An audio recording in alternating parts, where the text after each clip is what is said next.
Pemirsa, Anda masih tetap setia di program Akademisiana. Masih bersama kita di studio Ibu Dr. Mahya Astuti Dewi ya Bu ya. Ibu, kita lanjutkan perbincangan kita tadi. Tadi sempat terpotong, kita akan berbicara tentang kurikulum ya Bu ya. Untuk kurikulum di hubungan internasional ini seperti apa Ibu? Kurikulumnya tentu saja menyesuaikan dengan konsentrasi yang sudah menjadi ciri khas HI UPN ya. Jadi kalau dalam struktur kurikulum itu kan ada mata kuliah yang memang harus diadopsi secara sama oleh semua jurusan HI di Indonesia gitu. Ada juga mata kuliah yang sifatnya wajib universitas, ini semuanya sama ya di seluruh UPN. Kemudian ada mata kuliah wajib fakultas, ada mata kuliah kita menamakannya kurikulum inti, ini yang saya katakan Kurikulum tadi. inti. Kurikulum atau mata kuliah yang itu memang ada di semua jurusan HI di seluruh Indonesia. Nah, di luar yang ini, untuk menunjukkan adanya ciri khas tadi, ada mata kuliah memang sengaja diset khusus untuk mengarah kepada spesifikasi atau konsentrasi studi tadi. Jadi selain mata kuliah wajib fakultas, wajib universitas, wajib HI secara umum, ada juga mata kuliah yang harus diambil oleh mahasiswa. Kalau misalnya dia mengambil konsentrasi diplomasi negosiasi, maka seluruh mata kuliah yang ada di dalam peta kurikulum untuk diplomasi negosiasi harus diambil. Itu ada 21 SKS atau 7 mata kuliah. Demikian pula sebaliknya, kalau seorang mahasiswa ingin mengambil konsentrasi Hankam, maka dia juga harus mengambil seluruh mata kuliah wajib yang menjadi ciri khas konsentrasi Hankam. Ada 7 mata kuliah juga, total SKS-nya 21. Selain ini juga ada mata kuliah pilihan yang mahasiswa boleh memilih di antara sekian banyak mata kuliah pilihan, dia wajib mengambil 33 SKS.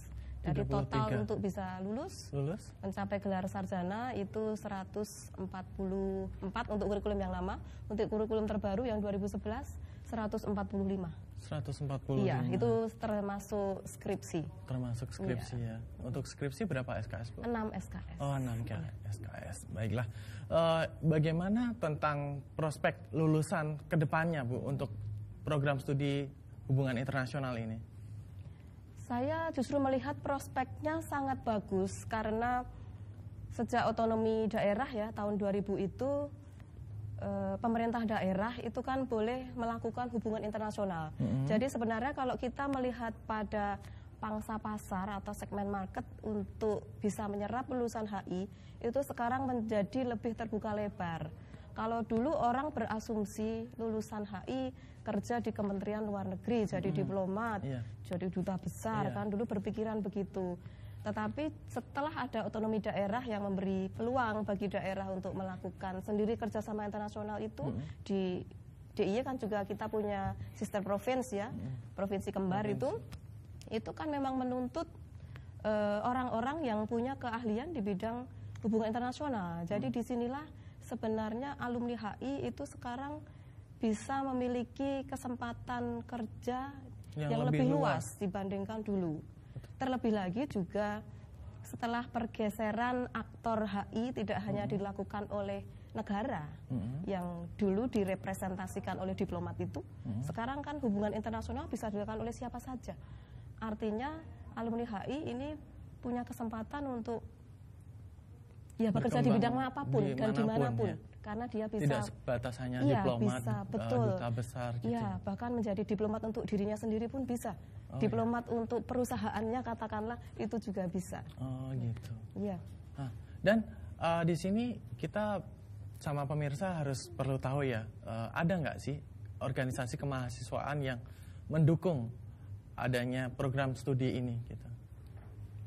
Di jurusan ini tentu saja kalau kita mengacu pada struktur organisasi yang resmi di UPN ya, kami kan punya himpunan mahasiswa ya, himpunan mahasiswa atau himpunan mahasiswa HI gitu ya, sehingga aktivitas itu memang diwakili oleh organisasi ini.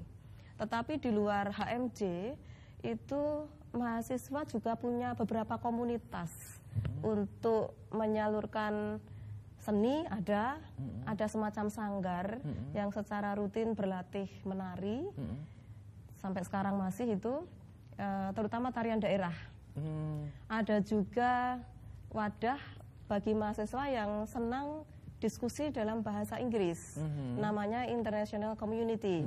Sampai sekarang mahasiswa yang aktif dalam IC ini sangat sering membackup atau mensupport kegiatan jurusan, terutama yang berkait misalnya dengan international conference gitu ya, seminar internasional. Kalau ada tamu dari luar negeri, itu mereka biasanya yang aktif di situ dalam membantu penyambutan, membantu misalnya mendampingi. Kadangkala tamu itu kan datang tidak sendirian, pejabat sendirian ya, dia kan seperti yang dulu pernah kami terima pada tahun 2011, itu ada rombongan tamu dari MUP, Metropolitan University of Prague, itu Pak Rektor MUP datang, tetapi membawa rombongan mahasiswa. Nah, jadi mahasiswa yang ada di IC ini kemudian mendampingi teman-teman sesama mahasiswa yang dari luar negeri itu, gitu. Jadi, berarti lebih ke kebudayaan gitu, terus untuk English bahasanya ya, Bu ya? Iya, di samping itu juga ada kelompok mahasiswa di masing-masing lab. Di Prodi HI ada 3 laboratorium, ada lab Hankam, ini untuk menunjukkan dan mensupport konsentrasi Hankam, ada lab diplomasi sebagai penunjang konsentrasi diplomasi negosiasi, dan satu lagi ada laboratorium organisasi internasional, ini bisa mensupport dua-duanya tadi. Nah, di masing-masing lab ini ada kelompok mahasiswa yang secara rutin melakukan diskusi ilmiah, mengundang pakar yang relevan dengan kajian, menerbitkan buletin sesuai dengan masing-masing ilmu yang ada di lab itu. Jadi secara keseluruhan untuk seni budaya di support, kemudian untuk yang ilmiah juga ada wadahnya. Yang secara organisasi resmi itu juga terwakili lewat HMJ tadi. Berarti sangat banyak wadahnya untuk mahasiswa ataupun pemirsa di rumah yang pengen mendaftar langsung ya, Bu ya. Nggak apa ya, harus yakin bisa gitu ya. Memang terwadahi banget ya, Bu ya. Iya. Dan di situ selain tadi 3 lab yang sudah disebutkan, ada nggak fasilitas lain dalam perkuliahan mungkin yang bisa membuat mahasiswa tuh benar-benar nyaman di program studi ilmu hubungan internasional? Ya, HI ini adalah jurusan yang pertama kali memberikan fasilitas kelas berbahasa Inggris untuk mahasiswa. Kalau sekarang ini kan semua jurusan disarankan harus ya ada beberapa kelas yang diajarkan dalam bahasa Inggris. Tapi jauh hari sebelum itu jurusan HI sudah memulai melakukannya. Sampai sekarang kelas-kelas itu tetap berjalan. Jadi di tiap semester ada 5 kelas yang pengantarnya menggunakan bahasa Inggris. Artinya mahasiswa yang memang ingin keterampilan bahasa Inggrisnya lebih bagus dan ingin mempraktekannya, langsung aplikasi kepada bidang keilmuan, tidak hanya sebatas diskusi umum, tetapi langsung ke ilmu gitu ya, ilmu yang dia pelajari, ini bisa ambil di kelas-kelas yang berbahasa Inggris internasional ini. Ya, dan rencananya mulai 2013 HI akan menawarkan program double degree. Double degree. Iya, jadi separuh kuliah di sini, separuhnya lagi nanti kuliah di MUP, Metropolitan University of Prague, itu yang merupakan partner dari HI. Iya, wow. Sangat hebat sekali ternyata program studi ilmu hubungan internasional. Tapi pemirsa jangan kemana-mana, kita akan lanjutkan perbincangan yang sangat hangat dengan Ibu Dr. Mahya, tetap di Akademisiana.